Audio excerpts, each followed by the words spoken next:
Hi, Assalamualaikum warahmatullahi wabarakatuh to everyone. So today we are going to have an online forum together with our four panel to discuss about an issue which is a big concern for our country's economy nowadays, recession in Malaysia due to COVID-19. COVID-19 outbreak has shocked all communities around the world, likewise for Malaysians, as well as serious implications for people's health. The pandemic is significantly impacting country's economy. The global economy is projected to register a negative growth in 2020 due to the significant economic repercussions arising from the virus, while Malaysia's movement control order will dampen domestic economic activities.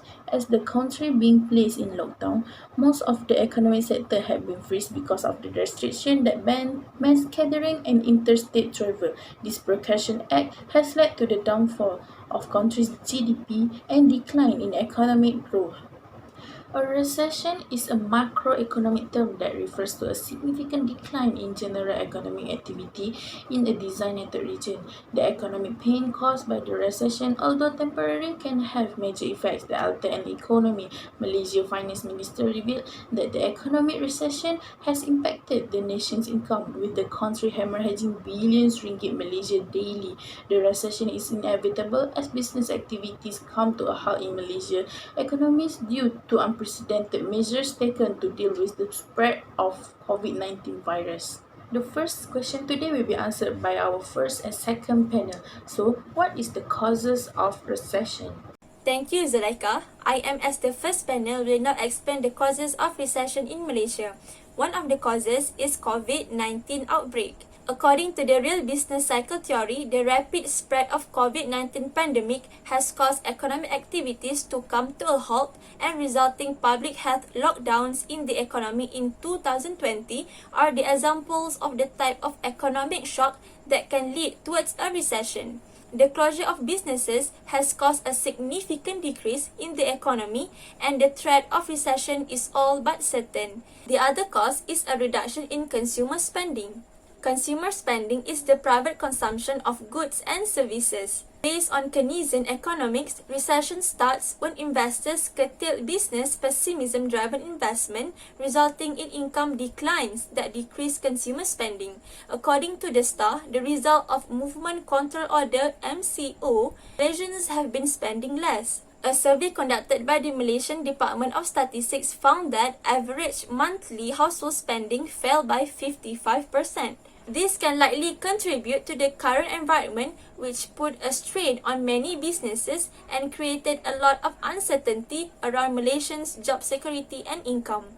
Malaysians are cutting back on non-essential items that took the largest hits of decreasing in consumer spending are clothing, footwear and fashion, followed by transport, restaurants, and hotels. They are currently more focusing on stocking up on essentials. Thank you. I will now pass to the second panel. Thank you, moderator. I am second panel will now explain about the cause of recession. My first point is drops in the stock market. Stocks are important source used by the corporation to manage and grow a business. During the recession, stock markets drop trigger the panic for the company. So, they must release down their stock to prevent from suffer the loss. That is why many companies are lack of stock market during the recession, because they already released down all their stock as if they are afraid if their company will go bankrupt. We move to my second point. My second point is depends on financial factors. This condition arise when either the overexpansion of credit and financial risk during the good economic situation preceding due to recession, or the contraction of liquidity and credit during the recession, or both. According to some theories, such as monetary theory, blames recession is as an insufficient supply growth of capital. Moreover, misguided theories say the cause of recession is due to the emergence of debt based on financial bubble that eventually burst, mixing psychological and financial factors. The next question will be explained by our first panel. What are the effects of recession? The effects of recession can be divided into three broad categories: individual, family, and economy.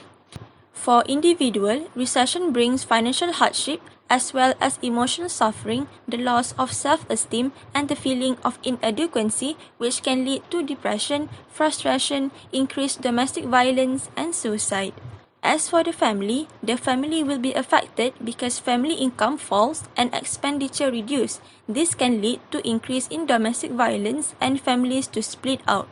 As for the economy, when there is recession, there will be underutilization, unused resources of resources.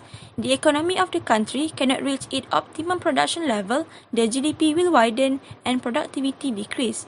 When GDP decrease, the government lost tax income and the firms lose profit they could make with full employment. Okay, now let's move on to the next question, which is for our third and fourth panel.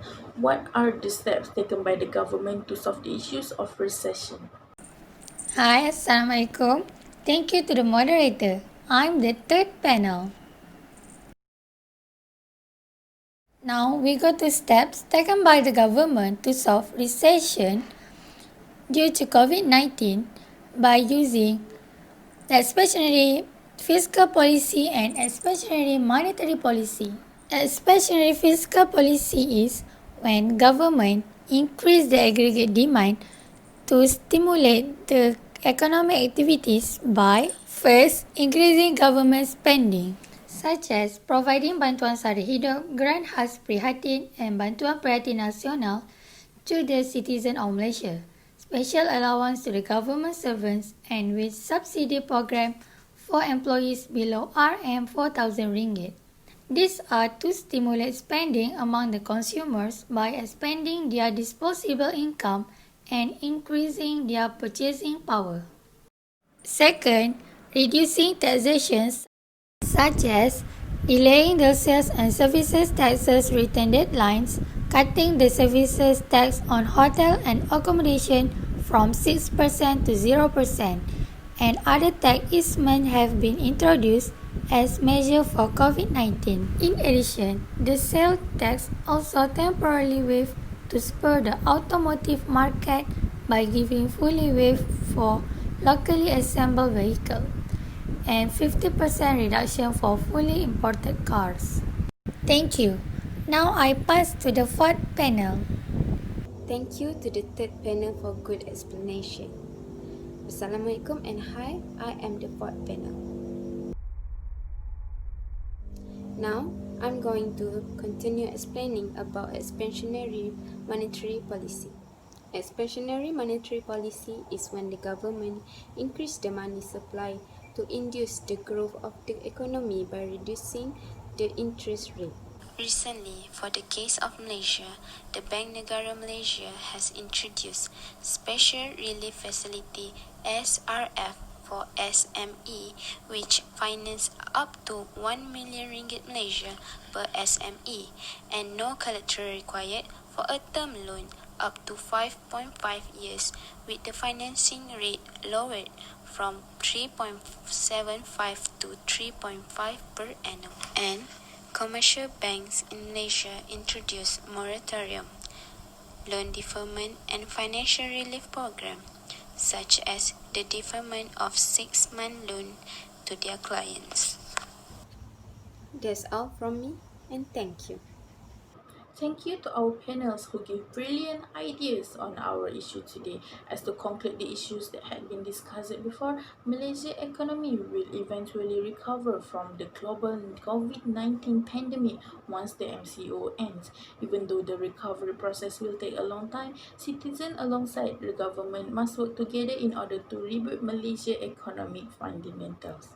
Thank you for listening. That's all for our online forum today. Assalamualaikum warahmatullahi wabarakatuh.